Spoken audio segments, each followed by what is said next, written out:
A very warm welcome to our first international edition of In Conversation, and a warm welcome to Canterbury and New York, if you can see us, and I hope you can hear as well. Now, our guest tonight is a great favourite of the British newspapers. Well, at least he's often featured in the past in the British newspapers, and the high seriousness with which the British press takes the European Union can be judged by the fact that Herman Van Rompuy has personally been blamed for everything from the shape of our bananas to the migration crisis. The reality is, he is a very distinguished Christian Democrat politician, former Prime Minister, of course, of this country, of Belgium, first President of the European Council, with a strong reputation as a builder of consensus. He very famously said, every country should emerge victorious from negotiations. Well, good luck with Brexit. Yeah. Please, will you welcome Herman Van Rompuy.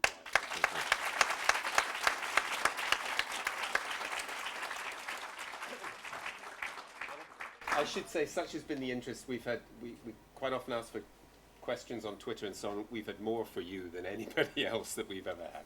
But let's begin with the job. President of the European Council. I mean, how did you see that job, and how democratic is it? Because one of the big criticisms you hear in Britain in particular, but also elsewhere, is this is a bureaucracy that's out of touch with the people of Europe. Mm-hmm. President of the European Council means that you chair the meetings of the European Council of Heads of State and Government. They are all elected in their country. So I had never had such a small electorate as the 19th of November 2009, when 26 actually, because I couldn't vote, I was Prime Minister at that time, elected me. So I don't know where this reproach comes from.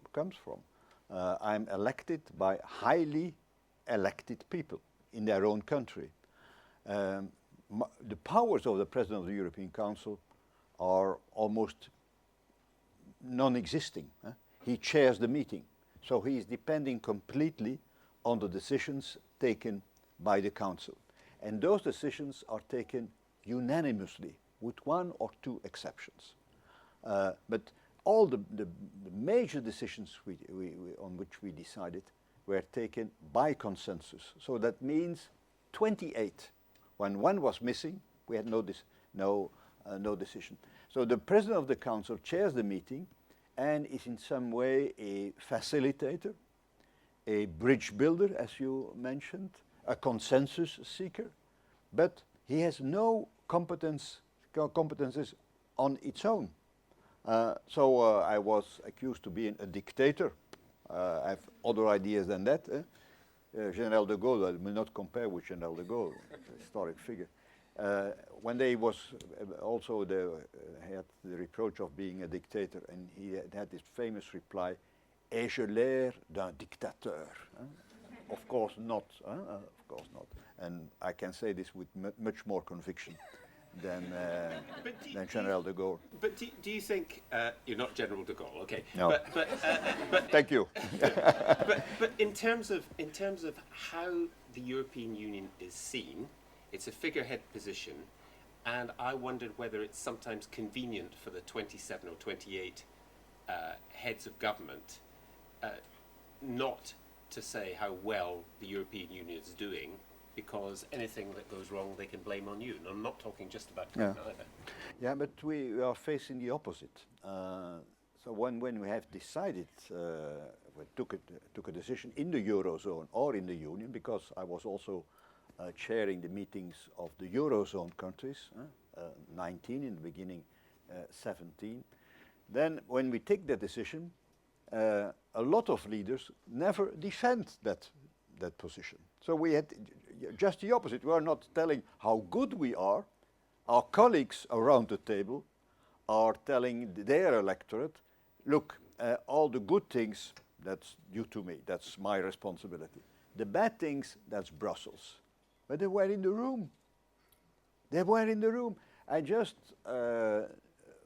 read, and I just can't believe it, that the Hungarian Prime Minister, who organized a referendum on the relocation of war refugees, approved in the European Council, the relocation scheme, it was, the question was asked to President Tusk, and he was very affirmative, saying, no, he agreed on it. And afterwards, he organized a referendum. So we are facing not the problem of tout le monde il est beau, tout le monde il est joli, all is nice. No, we are facing another problem. Europe, the European idea, the European decisions are undermined by the lack of political courage of some of the leaders, and not the least important ones. Don't ask me. So, yes, name names. Go on. Yeah. But not the least important one to defend what was decided. But you know, when you were Prime Minister of Belgium, that would happen too, of course, wouldn't it? No. Of course not. Well, I noticed Donald Trump is blaming the Speaker of the House of Representatives and other members of his party for his poor showing in the opinion polls. So, you know, it's not confined even to the European Union to blame others. I just wanted. No, but when you are in the room, then the least you can do is to defend the decisions on which you gave your approval. That's as simple as that. Does that account for the detachment of many people from the idea of the European Union? I mean, ordinary people, voters, not interested. Britain is a particular case with very, very low turnout in European elections. I mean, we just, in general, don't vote. Most people don't vote. But does it turn people off because of what they hear from their own governments, and because there's nobody who connects with them from your position? Mm-hmm. Forgive me when my answer is a little bit long. When you give a long answer, it's always suspicious. But I will try. First of all, the crisis of the European project, so to speak, is part of a much broader crisis. Because a lot of citizens, not people in general, but a lot of citizens are blaming also their national governments and their national parliaments. And I'm convinced that in the Brexit referendum, it was about Europe, but it was also about what's happening in the British society. And it was also a vote, let's say, also against policies conducted by the British government. But for instance, in my country, we had in 2004, we had 25% of the people, Flemish people, who voted for a racist, xenophobic party. Had nothing to do with Europe. Europe was not an issue. Had nothing to do with the economic crisis. It had a lot to do with migration already at that time. And we had the same phenomenon in Austria, in the Netherlands, in France. You know, Father Le Pen was the second in the presidential race in 2002. 1 point behind the incumbent president, Jacques Chirac. So there is a malaise in society. There is a crisis of traditional politics long before the banking crisis. And actually, at that time, nothing to do with Europe. So what the problem of Europe, of the crisis of the European idea, is part of something that is much broader and much bigger. I can even, if we had time, develop the idea that rising individualism of the last decades is also responsible for this, let's say, this behavior, which is rather new in our societies, that people are much more and more isolated and see the others as an enemy. There's a lot of distrust, not only in institutions, not only in organizations, far beyond Europe, but also regarding many other people. Of course, migrants and all, speaking another language, another culture, another religion, can be blamed very, very easily because people feel rather isolated in the current societies. But I will not embark on this. But for me, it is much broader than just Europe. My second part is, of course, the participation rate in Britain and in other countries is rather low. In Slovakia it is even 12%. Some are even saying in Slovakia there is such a broad support for Europe that they don't vote. So for everything there's some kind of explanation for everything. But here we have a compulsory vote in Belgium, so we are not aware of the problem. But it is an election for the European Parliament. That's something else. That's not the whole of Europe. That's for the European Parliament. And people feel, and they are right, that the European Parliament is not the main body in the European Union and is not taking the main decisions in the European Union. That's the European Council. That is true, as you say. Yeah, that's absolutely true. So they are now in co-decision on every legislative proposal. But let's say all the big decisions taken the last 10 years, 20 years, were all taken in the European Council. That is the relevant body, the decision-making body in the European Union. So the European Parliament is not considered always as being in the heart of the decision-making process. And so the engagement also vis-à-vis the European Parliament is less than some expect. Those divisions, various divisions that you touched on there, and the rise of various parties, there's another division which I suspect you will agree with, which is what we found in our country. If you looked at where people voted, that really mattered. London and Scotland voted one way, other parts of England, particularly the north, the deindustrialised north of England, voted another way. Secondly, it very often depended upon whether, like this audience, you've been to university or not. Education also mattered, looking at it, and age mattered too. I mean, those things, in other words, you talk of the rise of individualism, but there's also differences between various groups which shocked different groups, because many people who, perhaps in this room, don't know many Brexit voters, because they didn't actually meet or socialise with them. There's a disconnect there, and I just wondered whether, in that sense, Brexit was really a surprise to you, because I think it was a big surprise to the political class in England. In England in particular, not in Scotland, where people expected it to be, we want to stay. It shows how divided the country is, but you're not the only country with polarization, deep divide in societies. Most of our Western countries, of course, they have not that kind of referendum, but most of the Western countries are divided alongside different lines. So this is, for me, the division itself is not a surprise, but that people are living in their own world, not connected with the others. Is that really something new? For instance, I give you just an example, and the note is an anecdote. Okay. I was in the beginning of this decade, in the beginning of this century, I was 20 times on one of the broadcast TV makers in Flanders. 20 times. Attendance 600, 700,000 people, which is huge for this country. Nobody of my friends had seen me, because they are looking at another broadcast. For the, let's say, for the better educated, as popular as the one in which I performed, but there are two worlds. There are two worlds. But the anecdote just illustrating what you said in Britain. So for me, it's not a real surprise that our societies are divided. But what is new in our societies is that there is that kind of polarization.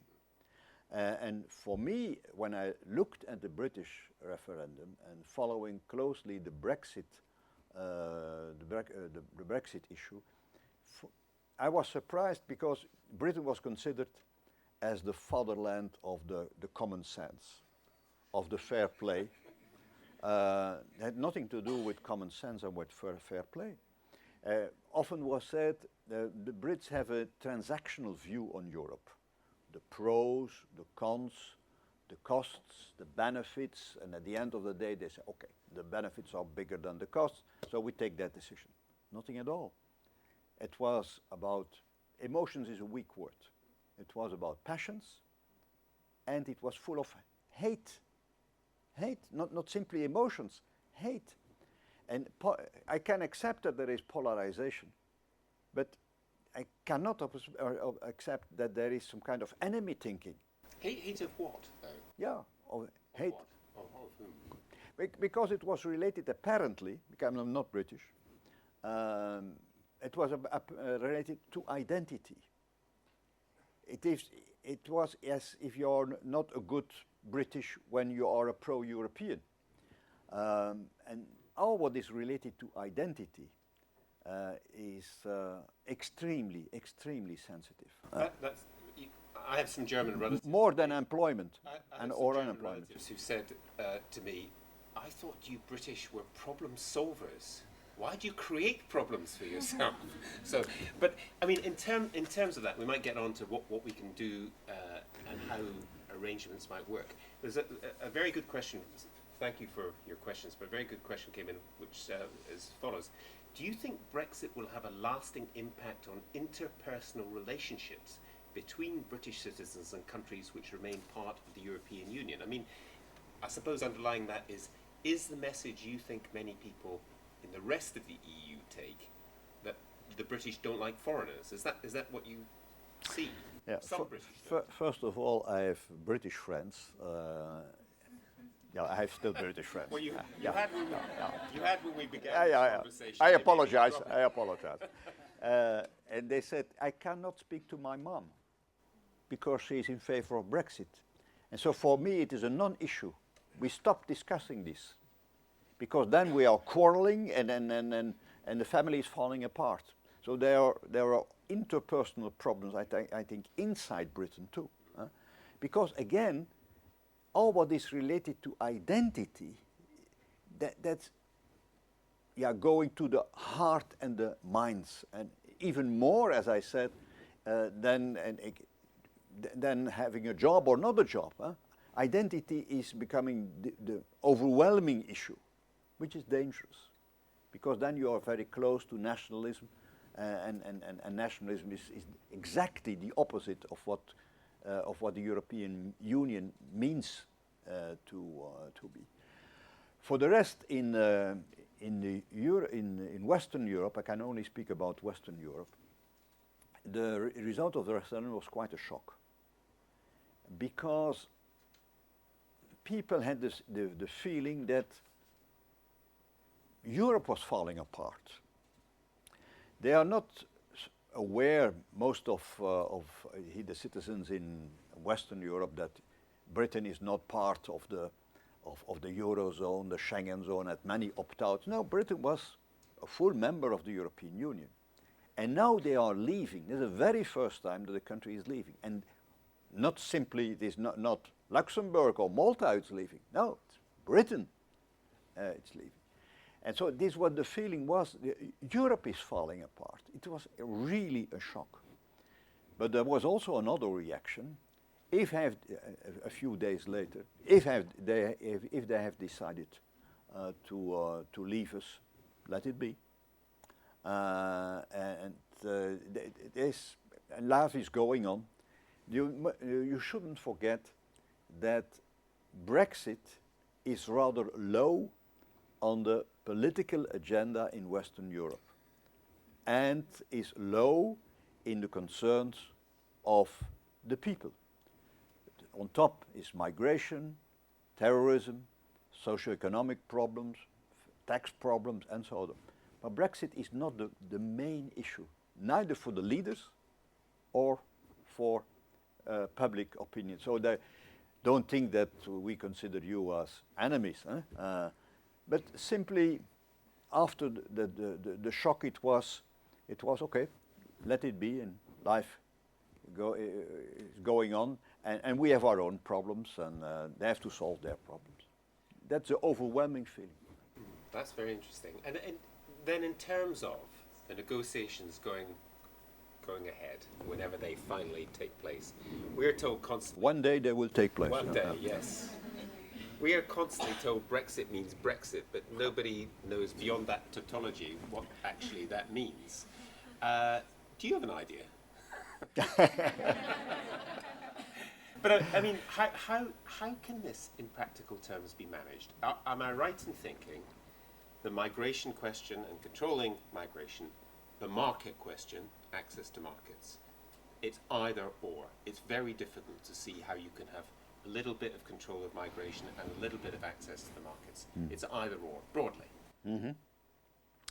It's in any case also, let's say in terms of procedure, a very complicated kind of negotiation, because you have to negotiate two things, one after the other.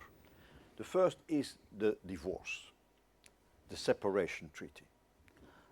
It starts with triggering Article 50 when you announce that you have the intention to leave. There's a famous song in the French singer Serge Gainsbourg saying "Je viens te dire que je m'en vais."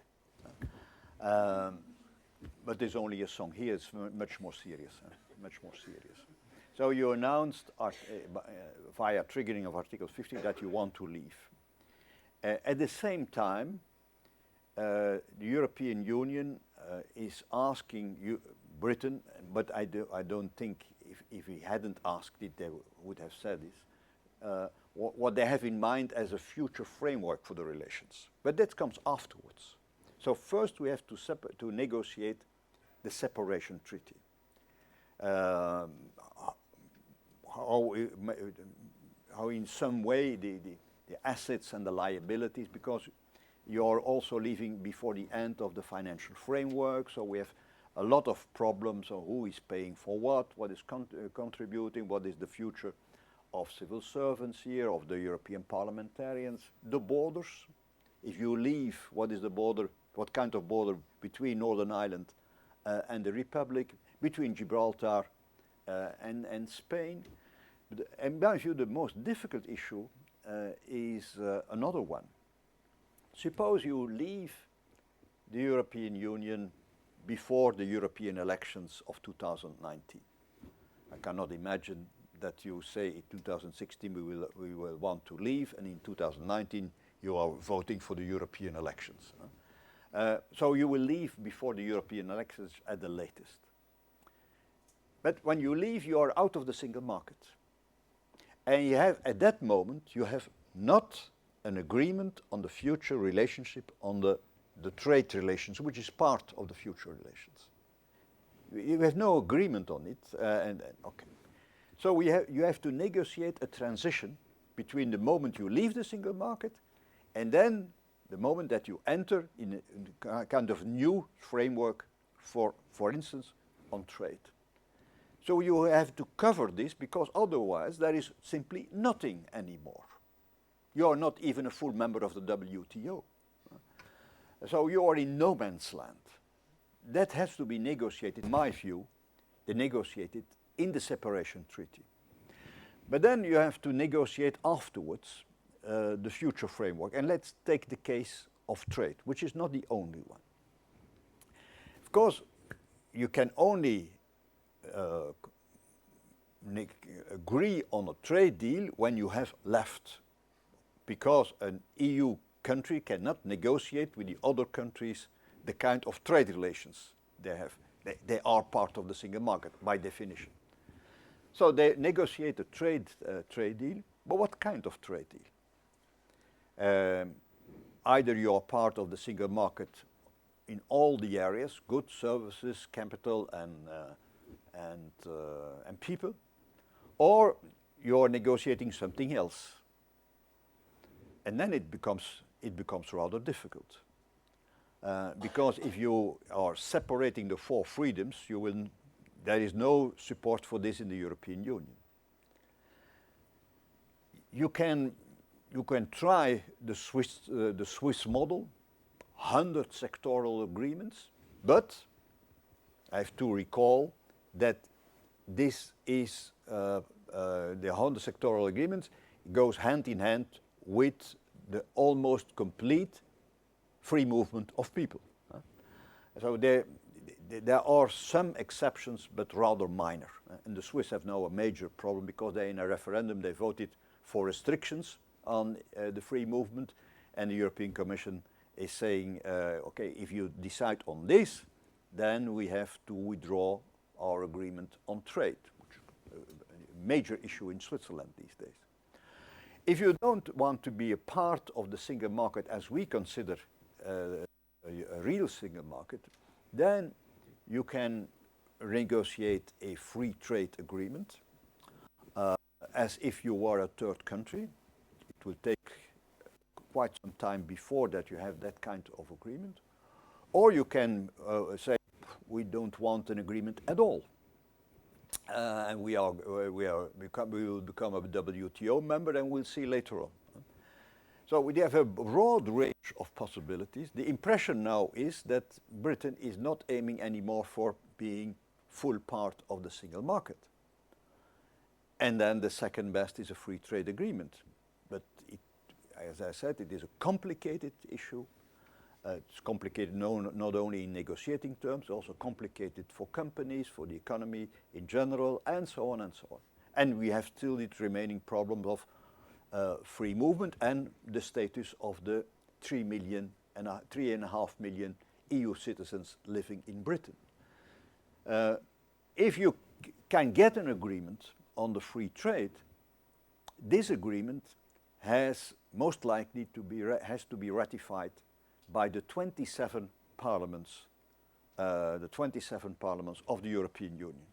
In this country alone, 7 assemblies. Good luck. It will take some time, and it is a very complicated procedure. So I'm just explaining you this mix of difficulties in terms of procedure and in terms of substance. But it all starts with Article 50. So with the intention to leave and giving a view on the kind of relationship you are considering for in the future with the European Union. In any case, the divorce has to be concluded before the European elections. And if there is no agreement yet at that time, then the European elections will take place, also in Britain. And if there is an agreement on the divorce, then you enter in the transition phase. But I'm not covering all the problems, of course.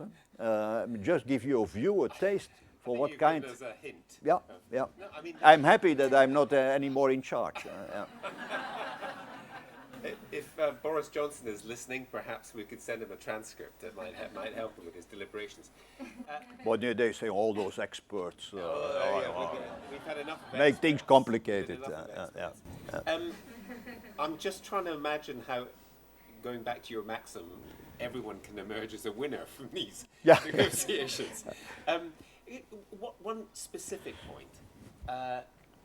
Scotland and Northern Ireland voted to stay in. Can anything be done for them, or do they have to be part of all that process, and then at some future date, should the Scottish government in particular wish to remain in the EU, which is certainly pretty much the settled will, it would appear, of the SNP, would there have to be further negotiations to re-enter, or could they just stay? First of all, it depends on them. It depends on them what... Once it would be clear that the Conservative government is not aiming for being part of the single market anymore, I think that there will be a problem in Scotland. And they have to decide what kind of conclusions they are drawing from all this. I can imagine that a new referendum can take place, and I don't know what the result of that referendum on independence, and what the result of that would be. But normally, if the UK is the UK, and I cannot presume that Scotland one day would say, if the UK is not a member of the European Union, we are the legal successors of the UK, because then you don't need negotiations. So they can apply as a separate member. Of course, they had to negotiate. I'm not just explaining the technicalities of all this. Of course, in the European Union, the first thing the 27 will look at is this a procedure that is unilateral? So the decision to leave the UK, is that in case if, is that a unilateral decision? Or is this a decision according to the constitutional practices? So the referendum, that was on the last referendum, there was an agreement with Westminster that they could organize it. But if they have not that consent and they decide unilaterally, it's a problem for a lot of the 27, because this can be used as a precedent, for instance, in Spain and in other countries. Yeah. So all depends on the way all this is conducted, and of course, as I said, it's Scottish people and Britain to decide upon. We are in that respect only observers of what's happening in the country. But that kind of, as my second observation, that kind of divide, we know it also in this country. In the beginning of the 50s, we organized a referendum on, let's say, the coming back of the king after that he left the country in 45. Could he come back or not? There was a strong majority for the king, for his coming home. But Flanders voted for 75% in favor of the king. But the south of the country, there was not a majority for the coming back of the return of the king. The final result of all this was a majority in the country, but the king couldn't come back because the country was completely divided. Of course, you have a multipolar, so to speak, devolution. We are a bipolar country. It's much more difficult to manage. But when a country is profoundly divided on each, then sooner or later you have major problems. Major problems. I think on that happy note we can agree, absolutely. And I'm a man of hope. You're a man. I'd like to throw it open to questions from the audience. So who'd like to kick us off? Well, I'm Aynur Bashirova. I'm doing PhD at the ULB on Israel-Azerbaijan relations. And my question is that UK never felt as part of Europe and then the EU, but it had a strong veto power at the EU. Now with UK gone, and it always opposed the creation of the EU military, but now with the UK gone from the EU, would it be easier to create the military structure of the EU? Mm-hmm. But first of all, and I will say something positive on Britain also, during my mandate, during those 5 years, Britain never made problems, for instance, saving the Eurozone or deepening the Eurozone. On the contrary, for instance, on the creation of the banking union, which was a key issue. Actually, it was the turning point in the crisis in June 2012. Britain was cooperative. We needed legislation with the 27, the 28. And at any moment, they gave even the impression that they were working for making things difficult in the saving process of the euro. Of course, we had other problems, but Britain was not part of the problem. They were not part of the Eurozone, but as I said, and I repeat it, we needed also, for strengthening and deepening the Eurozone, EU legislation. And there Britain could set up major obstacles, and they didn't. Even when we decided on an intergovernmental treaty, because David Cameron was not agreeing on a fully fledged treaty change, then we embarked on an intergovernmental treaty. He could have challenged this treaty in the court in Luxembourg. He didn't. because it was we needed that kind of treaty in order to again to strengthen the Eurozone. So it's not true that Britain was making troubles all the time and was impeding us to go to make progress in the European Union. Actually, Britain also negotiated with us the Treaty of Maastricht, Nice, the Constitutional Treaty, that was the Lisbon Treaty. It was all approved by Britain. Of course, and each time they negotiated exceptions for them.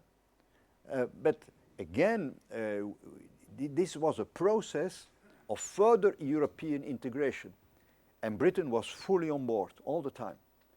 There were some issues, and to answer your question, where that Britain makes major problems. That's on what we call European defense.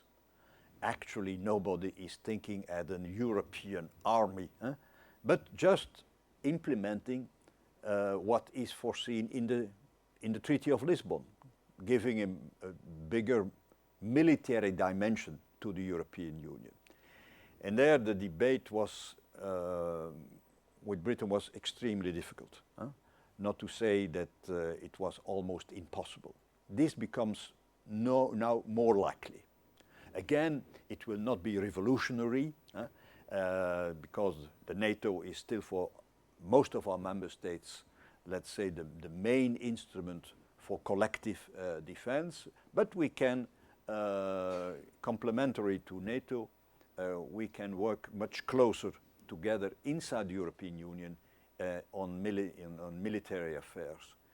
But this is new for us, and we can do it without Britain. The funny thing was that the Minister of Defense apparently in Britain said, as long as we are a member of the European Union, we will make problems that you go embark on that kind of deepening of the European integration. Okay, but so as a result, I mean, as you know, implicit in what we're saying is the British point of view has always been we mustn't undermine NATO. This is going to undermine NATO. Yeah, so it makes what Britain didn't want more likely. Yeah, but that is, let's say, the issue on which we had major problems. But there's also what we had in mind was also made a caricature of in the British popular press. At a certain moment when we discussed European defense in the European Council, December 2013, I think, the titles in the tabloid press were Barroso, Commander-in-Chief of the EU Army. I congratulated General Barroso for all this. It was just ridiculous. Armed with bent bananas. Just ridiculous. Yeah. Some more thoughts from the floor. Yes, the gentleman there, and then there's somebody at the back. My name is Shari. I'm an international PhD student here. In 1946, Winston Churchill gave a famous speech in Switzerland and professing a United States of Europe. And interestingly, even then, he excluded UK, and he was primarily addressing the continental Europe. Now, with the British exit, do you think if some of the EU problems are related to lack of further integration, would a further integration and a federal model be possible? Mm-hmm. Thank you. Very well known in this country as a very pragmatic politician. I was a politician, but very pragmatic. So I am not interested in these debates on federal Europe or confederal Europe, deepening the community method or more intergovernmentalism. I don't like even the words more or less Europe, because that is so antagonizing and creating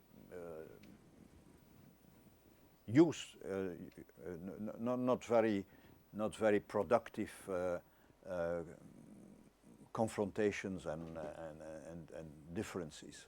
But what is needed are two things. We need a Europe of results, independent from the method we use, or it is federal or confederal or whatsoever. We needed more jobs. We created 5 million, we are creating 5 million jobs between 2014 and 2017, but we have to do more. We we need also results in terms of irregular migration. We stamped the inflow coming from Syria and Afghanistan since the agreement with Turkey. We need results in terms of combating terrorism. We need results on inequalities. Tax fraud, tax evasion on international scale is one of the examples. We need results also on social dumping, commercial dumping, tax dumping. So again, the feeling of Europe is caring, Europe is protecting us. Europe is solving problems, is not a problem in itself. We need a Europe of results. But at the same time, we need also a Europe of necessity. If we have a common currency, and 19 countries have a common currency, if we have a common currency, we need a stronger economic and monetary union, and we have to deepen it. We know exactly what to do. We simply need political courage to take initiatives, and I hope that France and Germany, after the elections of next year, will have the courage to propose to the other members a deepening of the European economic and monetary union. We are engaged in an energy union. We have decided on the first chapters already of a digital single market. We have plans for a capital markets union. Can you call this federal Europe or something else? It doesn't matter. It doesn't matter.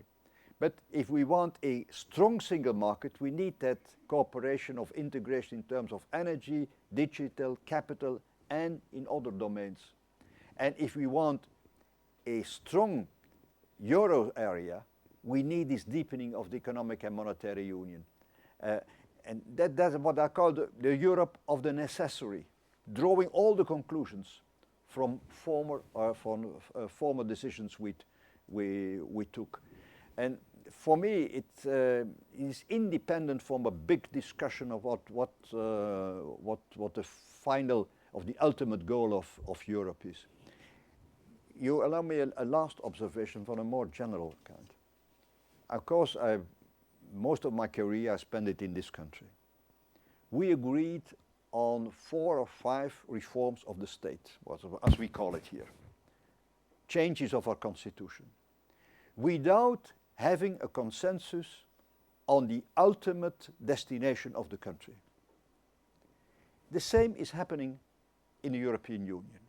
We are not agreeing on the United States of Europe or something less developed, but in the meantime, we can agree, or we have agreed, on the Treaty of Maastricht, of Nice, of Lisbon, and so on.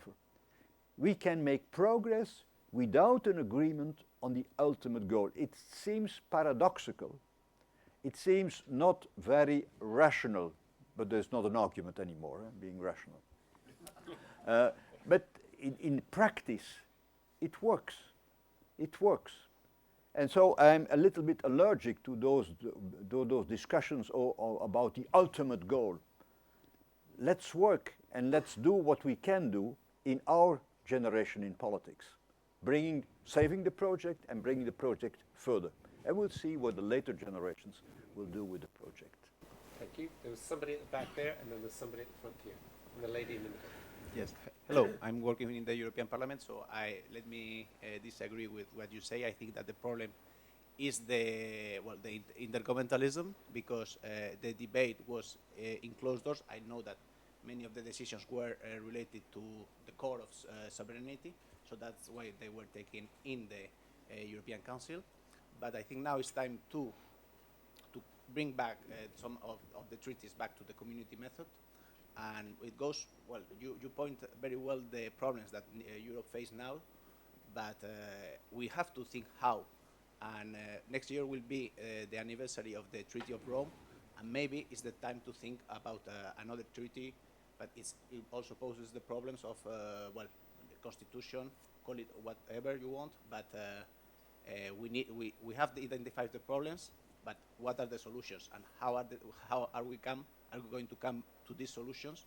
I think we need to think about a new treaty or new instruments, or maybe, and that's the question, two-speed Europes, because it cannot be any more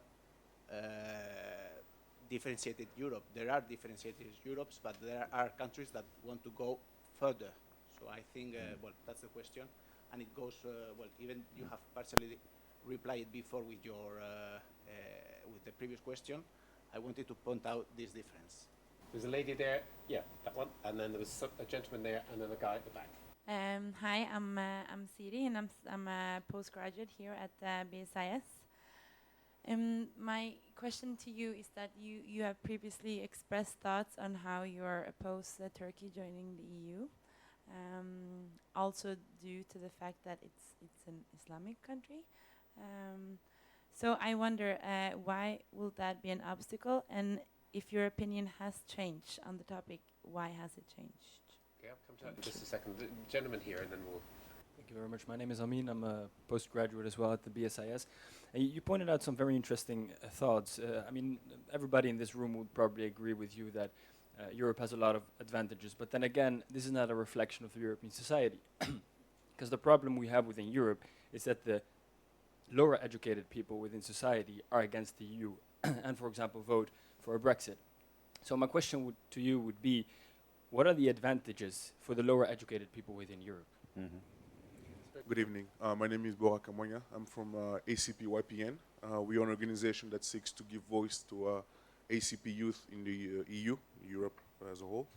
After your experience as a president of the council, how do you see the ACP-EU relations evolve after 2020, which is the expiry date of the present Cotonou Agreement? Thank you. And just bringing all those together, it's one of the points that didn't come up enough in, it seemed to me, in the referendum in Britain, was the European Union is dynamic. It's changing constantly. The question of Turkish membership, what do? You mentioned, what do we do for poverty and exclusion and so on, and for different people. That seemed to me to be part of it. And you offered the very practical rather than the kind of ideological view of it. I just wondered what your thoughts were on those different changes, including Turkish membership. Mm-hmm. So I come back to the different questions, and if I get some of them, please recall it. First of all, I'm in terms of, let's say, community method or intergovernmentalism, which is not a debate that is high on the agenda of public opinion, by the way. But on this, I have no problems with more developing community method, for instance. But there are other moments we have no other choice than to go ahead to make progress with intergovernmental treaties, as we did, because we had not sufficient support for using the community method and so on. What I wanted to say is, let's not raise this kind of internal fight to, let's raise it as to an ideological level. Let's do the things we need to do. And the German Chancellor a few years ago said something that is very, very wise. I am not interested in community method or intergovernmentalism. I want the unions method, which is often a mix. And in the debate on less Europe or more Europe, she had also a wise word, said, let's agree on a better Europe. I know it is more than just playing with words. And this blame game between the European Parliament and the European Council about if you had used more community method, the crisis would have solved earlier. Yes, but we have to work with the situation as it is now. We are not living in an ideal world. We are living in the real world. And let's make progress with the balance of power that exists now. The most stupid thing you could do these days was to organize a new convention and embark on new negotiations on a treaty. And it is often, it starts with the best intentions to to deepen the European integration, it can end with just the opposite, given the state of mind in many countries today. That does not mean, again, that you may or you shouldn't reflect on the very far future. There's a very nice word in French, un effort intellectuel n'est jamais perdu. So you have to constantly to reflect on the future, but this is not the right moment. You know, in politics it's about substance, but there is also a time management. When you are right too soon, then you are a prophet. When it is too late, you are an historian. When you are right just in time, then you are a real politician. So it is a joke, but there's a lot of truth. There's a lot of truth in it. And you had the third part. It was about the convention. It was Turkey. No, that's another question. But the gentleman of the European, the two-speed Europe. The two-speed Europe. We have many speeds in Europe. Not all of our member states are members of the Schengen zone. Not all our members are members of the Eurozone. When most people spoke about the two-speed Europe a few years ago, it was some kind of avant-garde with 6, 7 or 10. But the Eurozone, you are already with 19. So you're covering, let's say, 70% of the Union already now. And those who want to participate, they can participate. There is even an obligation to participate, but in practice, it depends on your own decision. So we have on many avenues, we have different compositions of members who want to go ahead. Even in terms of military cooperation, we have 5 countries who are not a member of NATO. Some have even a neutral status. So if we want to make progress on this, then we need an appropriate vehicle for this. So we are always practicing multi-speed Europe, not two-speed Europe, but a multi-speed Europe, without losing, let's say, the broader picture, because it is an adventure with 27. And the single market is with 27, and some other key issues also are, we need all the 27 on board. It may not be only a Europe, what we call a Europe à la carte. We can use different speeds at certain moments, but the aim is to bring, at the end of the day, as many countries together on the same project. And I think this will keep the club, this will keep ultimately the club together. All those multi-speeds of 2 speeds, for me, it's temporary. You need this perspective of unity still in all what we are doing. On Turkey, our Turkish friends are making us life not so easy the last months, because if you ask me what has European Union in mind, what with opening of the negotiations and so on, and then it took 6 years between the candidacy and the opening of the negotiations, and we are now 10 years later and we are nowhere. So it's not only the European Union to blame for all this. It's a little bit too easy, and for sure the last months, what's happening in Turkey is not very, let's say, there's not an incentive, put it very mildly, not an incentive to deepen the negotiations. But for me, that's not the main thing today. I think Turkey is an important power in the region, is a big neighbor of the European Union. We need Turkey not only on migration, we need Turkey also in the Middle East. It is a NATO partner.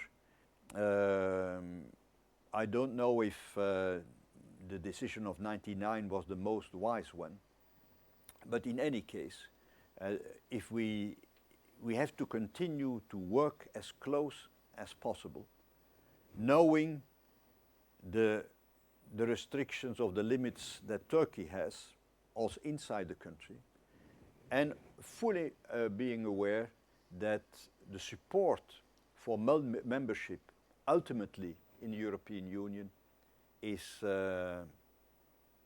not that big.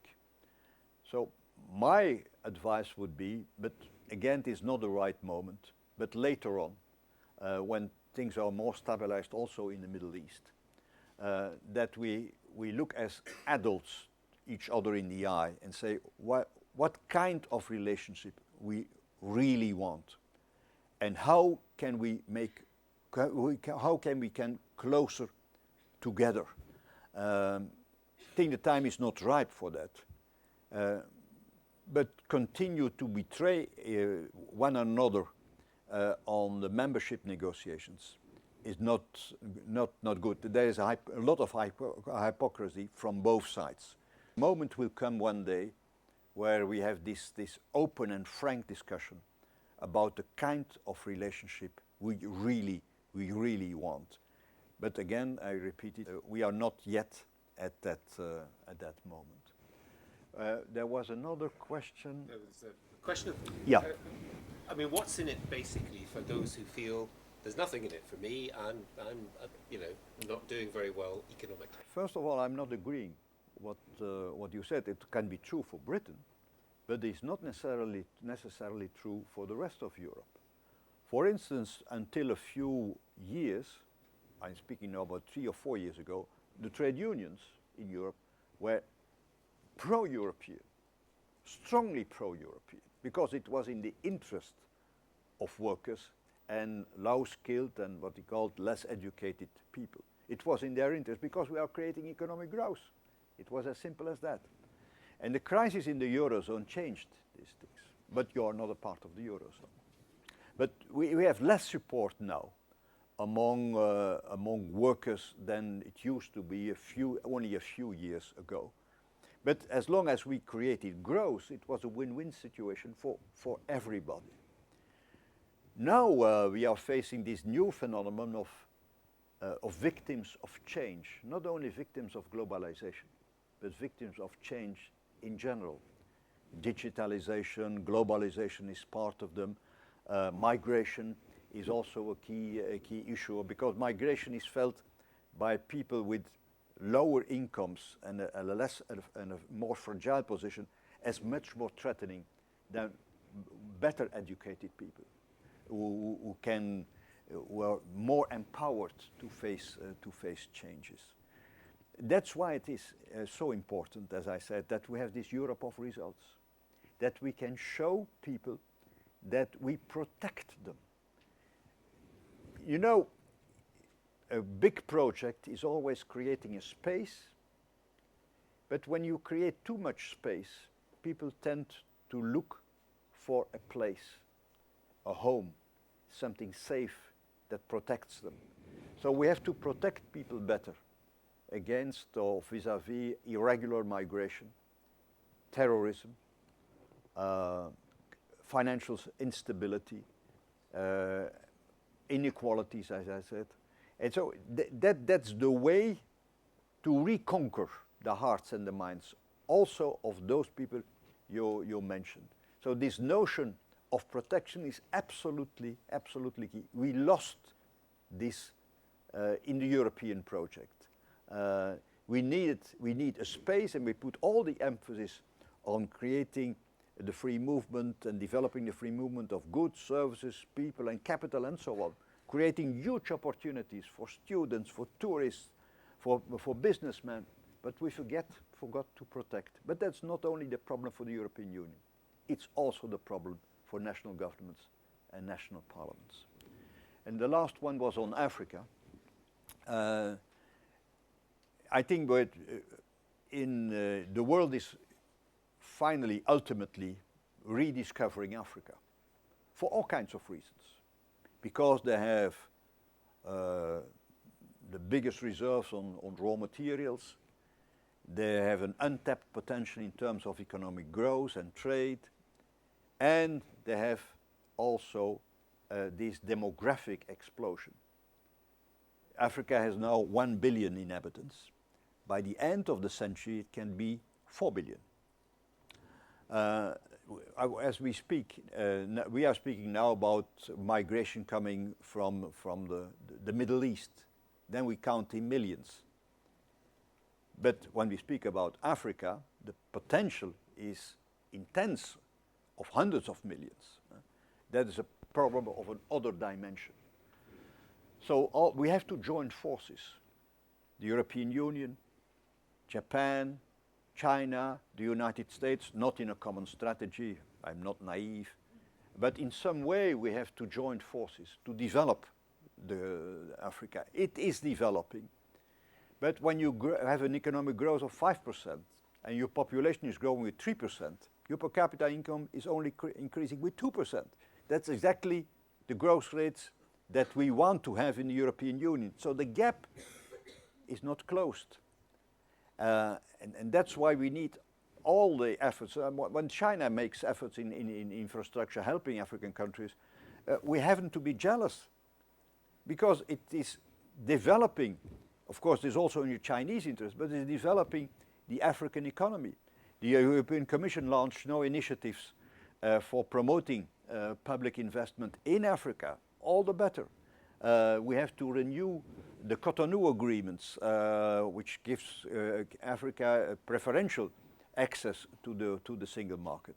So Africa is our neighbor, and we have to put a lot of energy in helping them developing further. Of course, the first responsibility are the Africans themselves. I think we've got time for one further question. There was a lady at the back. I saw a hand anyway. Yes, there it is. You mentioned the Gibraltar and Spain issue post-Brexit. Obviously, joint sovereignty with Spain would never be an option, but do you think something like reverse Greenland could be an option? I don't know what reverse Greenland is. It sounds like a football maneuver to me. No, reverse Greenland.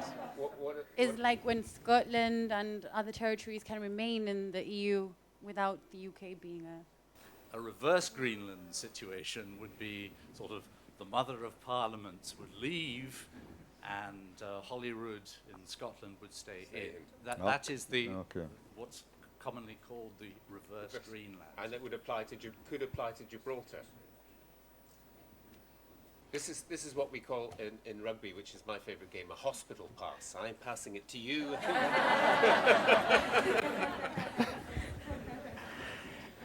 How many inhabitants Greenland has? 50,000. Yeah, but it's that kind of scheme. You can use it theoretically. In practice, when it is about 5 million, as in Scotland, people, then the situation is completely different. Maybe Gibraltar is a possibility. It's fairly small. Oh. But, okay. Yeah. We're going to be pondering this late at night. We won Belgium won against Gibraltar yesterday. 6-0. Just a couple of final thoughts. First of all, I'd like to thank all of you for coming here and sharing your expertise, your questions, and so on. Secondly, I'd just like to make a basic point on behalf of the University of Kent. When the word Europe is used by the British, it means about 5 or 6 different things. It can mean the European Union, it can mean a geographical area, it can mean a cultural expression. I can go on and on and on. Kent is the place that Julius Caesar landed 2,000 years ago. It's also the place that St. Augustine landed to bring Christianity to what were then the benighted Isles of Britain. My point is that whatever the political arrangements, and as you've heard, they're going to be really interesting, the political arrangements that any future British government comes to, whatever those political arrangements, the geographical arrangement, unless someone finds a way of towing us further out into the Atlantic than we already are, will not change. And the cultural relationship will not change. And that cultural relationship goes back way before Julius Caesar. So for those of us involved with the University of Kent who deal on a day-to-day basis with students from all around the world, and particularly from the European Union, You are most welcome because you enrich our university and, in my view, also our country. So thank you all very much, and thank you to Herman Van Rompuy. Thank you.